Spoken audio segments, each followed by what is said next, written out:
And President Trump is in the Netherlands right now for a NATO summit. He's meeting with Ukrainian President Volodymyr Zelensky soon to discuss U.S. support for Ukraine and the ongoing war with Russia. We've got team coverage on that for you this morning. Ramy and Inocencio will have more on the increase in defense spending, which members are expected to agree to. But let's begin with Weijia Jiang joining us from our Washington bureau. Good morning to you, Weijia. We'll talk about Ukraine momentarily, but I want to begin with this early intelligence assessment showing Iran's nuclear program was only put back a few months.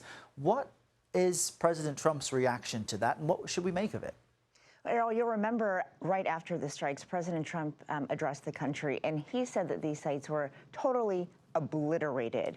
And they were very confident that they absolutely crippled Iran's nuclear program. The problem is that the president said that before any intelligence assessment had started to, the details of any assessment had started to become available. And CBS News has confirmed that the very early one indicated that it was not actually completely obliterated. And so that is why it is very difficult now for other top officials to try to dance around and talk around that marker that the president set. And he is sticking to it. Take a listen. Well, the intelligence was very inconclusive. The intelligence says we don't know. It could have been very severe. That's what the intelligence says.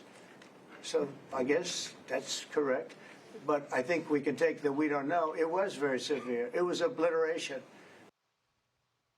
So he almost sounded like he contradicted himself there, because on the one hand said perhaps the intelligence, suggests that it is not one thing. And then at the end, he added the word that he chose to begin with again, which is obliterated. So we are still waiting for several other intelligence assessments and to see whether or not there's a grand conclusion, Errol. But the point is that this is a very difficult needle to try to thread, because we don't have all the answers yet. We don't know the exact consequence of this yet. But in addition to U.S. intelligence, of course, we're also waiting for the watchdog of nuclear facilities around the world, an agency to go in and try to gather information as well. Yeah, and it also speaks to how much time it really takes, even U.S. intelligence agencies, to confirm or deny the specifics. And Mr. Trump does sometimes blend how he feels with what the facts are. So good to clarify that, Weijia. The Israel-Iran conflict, top of mind for many, but Ukraine and defense spending also a key part of what's being discussed right now at NATO. What should we expect on that front?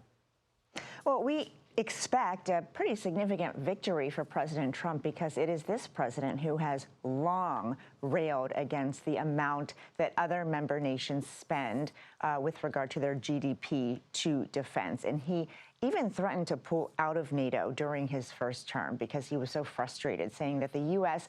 overpays and that, frankly, it's just not fair.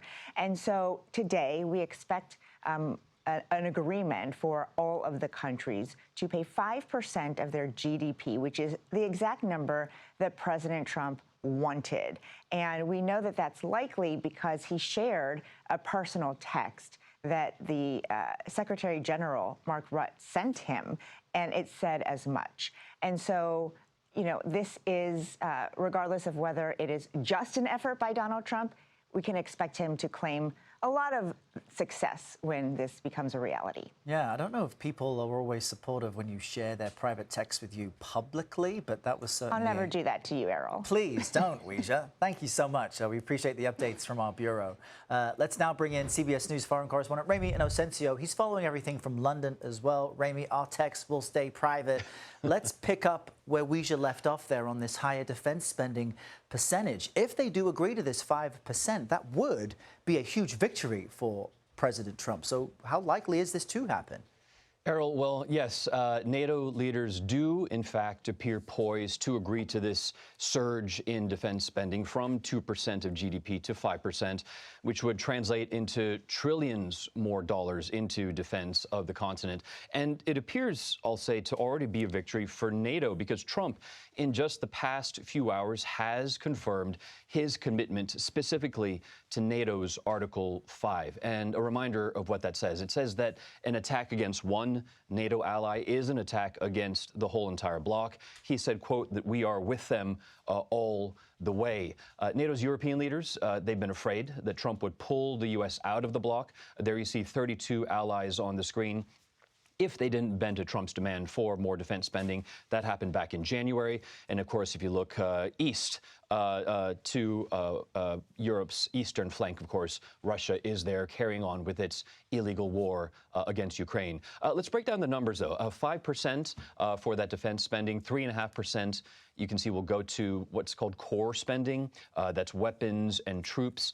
The other 1.5% is for what's described as resilience. It's a little bit nebulous, but it appears it applies to things like border security and cybersecurity. And just like we just said just now, NATO Secretary General Mark Rutte had praised Trump in those texts from yesterday, and he praised him again very effusively this morning. Take a listen.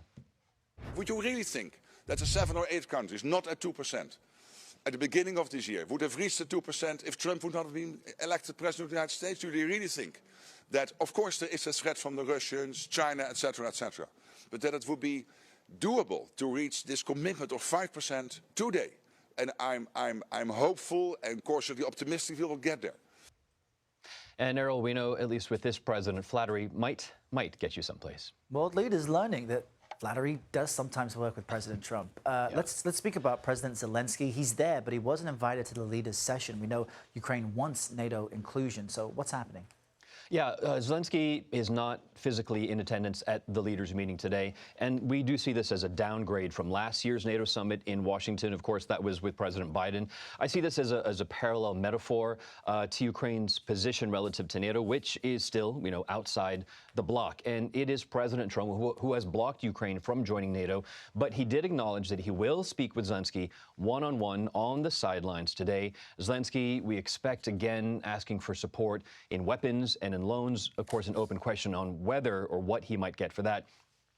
NATO Secretary General, however, saying that the bloc is still supporting Ukraine. He pointed out that European allies and Canada are sending $35 billion in aid to Ukraine this year. But compared to last year, Errol, that was nearly double in more than $60 billion. All right, Ramy, with the latest out of London. Ramy, thanks.